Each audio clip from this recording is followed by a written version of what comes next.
من دهخان اصیل مو محصولاتش به بازار برآورده شده است.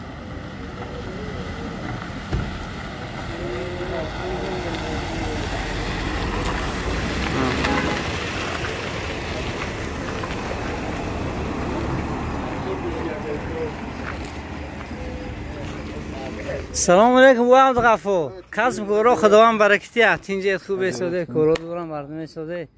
اینجا ها کجا به خدا خواه خواهد اثر زمین خرابی چمپیون خدا خواهد ما اول خدا آخر خدا دعای حاج افضل گرفتیم خدا خواهد ان شاء الله حکم مرجلال اول خداوند دویم مرجلال بعد دیگرها سهم گذراندن بهترین ها خداوند کسب کارو برکتی ات.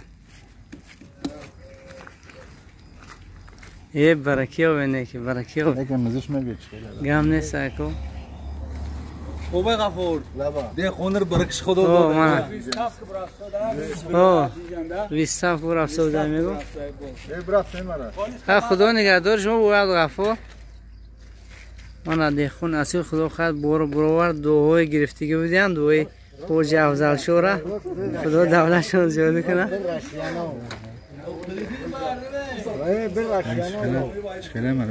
گم نیست بهترین من دیگه خون اصل زادگاهشون همین تریتوره.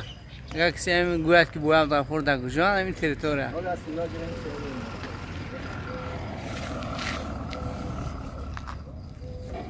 هم مخلصه باید عبدالغفور باشه دیگه حتما یاتی کامنتر یاتی لایکوی خوشرو را میمونید کامنتری خوب مینویسه خدا خواهد که هم خیلی دویم بوراشون ویستاپ کرده میبرند هم خیلی تو جوری زده گل کوری کرده میبرند وقت نید آدمی باید چی دست میگود؟ خدودود آدمی دل زنده میگودش هم خیلی رکلام خطی بود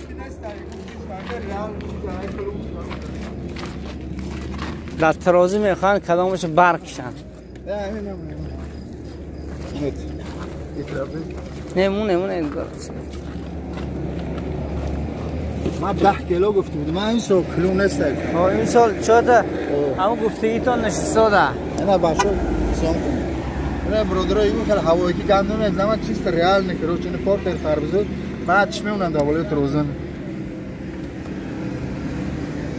روب نه 8 کیلو 80 گرم من 10 کیلو گفتیدم دازمین من 12 13 کیلو خربزه خدا خواهد این سال خدا 12 13 کیلو رو او بهتره من خدا خواهد که نیستی گون گپ هوایی که نیستی راست این چیز هر کس میگوشون برکتی علم کسی که مول میبینه که بازار و سراز زنید کرده بوری خوشی مازش هم نه از نسبتی دیگر خربزه رو دیگه چندی بار استعمال کرده از این خربزه‌شون و عجب رنگ دارن نه که اسلام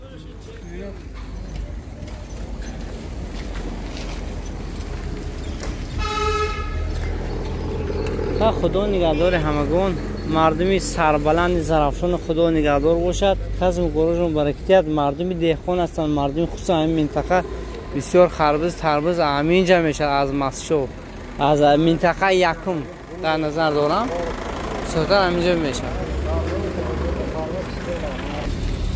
چطور چیمو ما روزی هم ابوبه عبدالغفور گفت مردکشیده نغزم